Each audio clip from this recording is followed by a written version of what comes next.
Welcome to the Combative Nerds Podcast. Join us. Hey guys, we don't have time for intros or traffic signals. This is a rapid fire episode. Let's get to it. Oh, an IEG. My bad.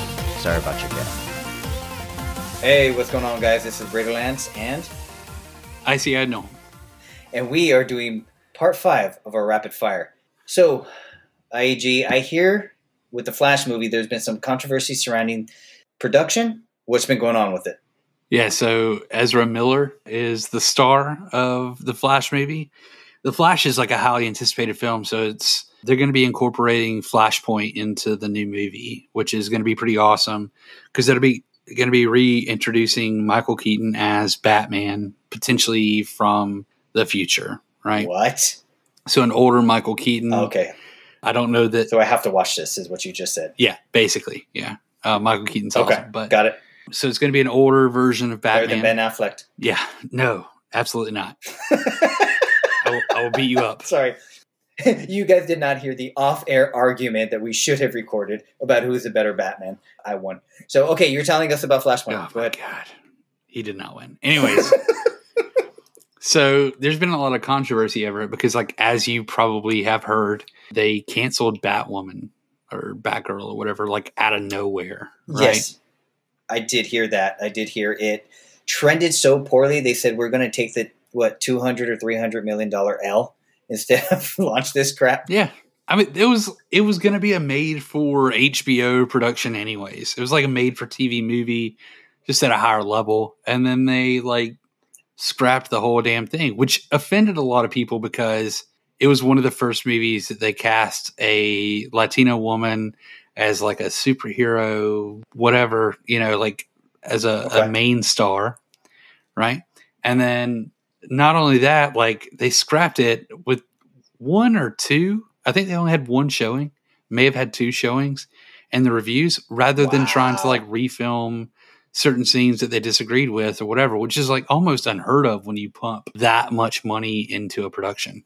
Do you know how much they spent on production? It was somewhere in the neighborhood of like $200 million. Oh my God. Okay. So the follow-up question is, were the reviews that bad, or was the movie that bad that they knew that, yeah, the reviews affirmed what we already suspected about this product? I mean, DC is notorious in their live action for releasing crap movies. Okay. So fair point. Maybe they're trying to like get away from that, right? Like they released Batman versus Superman, and that was like a very poor production movie. It was not very well done. Storyline was crap. And then they released Justice League, and then they had to come out a couple years later and finally admit like, hey, we screwed up. Here's a better version, Jesus. Which was still not amazing, but it was better. It was just not as good as it could have been. So live action DC movies have been kind of a sore spot for DC since Michael Keaton was Batman. Wow. Whereas Marvel has thrived even on some of their lower budget films like Blade. Sure. Blade was a low budget movie by comparison, and it did amazingly well. It single-handedly saved Marvel from bankruptcy. Right. Well, you told me about that earlier than they would have gone bankrupt. But yeah, so they canceled Batgirl and shut it down, but the Flash is still very much alive, and I am excited to see it. Okay. I do very much want to see it, but there's so much controversy over it. Like what? Ezra Miller. I mean, like he was slapping women. Oh, no. Like, supposedly was holding a woman captive. Jesus Christ. So doing all stuff. He's like an NFL player. Yeah, basically. It's like Michael Vick is the Flash. Oh my God. And so was this a new cast of the Flash character versus, because I saw a couple episodes of the TV show. Is this a completely different actor? Yeah, so Ezra Miller was from Justice League. He also made an appearance in Batman versus Superman. Oh, that's right. Okay, that's right. Yeah, so it was his version of the character. Unfortunately, there was some talk, some speculation that they might recast the Flash. Well, I would hope so. Choosing the actor that they did for the Flash TV series, which was hugely successful. I mean, it had like, 7 seasons or something. I remember. So, wildly successful actor in that film, but Ezra Miller's just kind of gone off the deep end. He's lost his cool. He got like weapon charges and drug charges and kidnapping charges. I mean, he's just like, he's all over the map. The guy is like literally, or I won't say guy because I think he prefers some pronoun that I don't know. So the person, well, has gone off the deep end. What I will tell you is innocent until proven guilty, but if it's true, screw that guy. And I can't see with the culture and the climate in Hollywood, anybody brought up on those type of allegations getting a lead role. I mean, Will Smith slapping a guy on stage of the Grammys was bad enough, but they let it slide. I can't imagine you doing that level of stuff and it not hurting your career. And if it doesn't, then that's just another stain on DC's resume. Yeah. I think that you got to pull that guy. True or not, I mean, or you just hold off the show. So now I have to the movie. So I have to ask you, how far into production did they start filming already, or is it still in the works? By the time all these allegations kind of came to light and everybody was talking about it, like they were in post production, I believe. So it's like the movie's already made.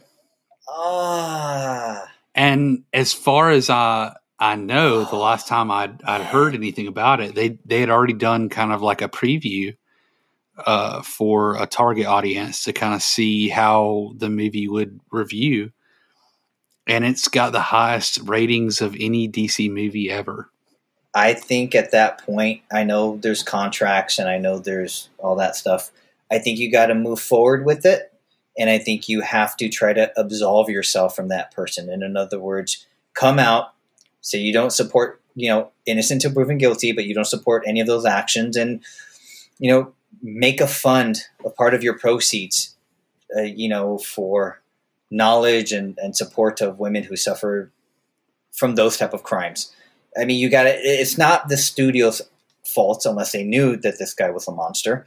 And sure, they might not get the same amount of patronage because people will be opposed, but to scrap it hurt all the people in production, all of the actors that were a part of it, all of the directors, the screenwriters, the editors.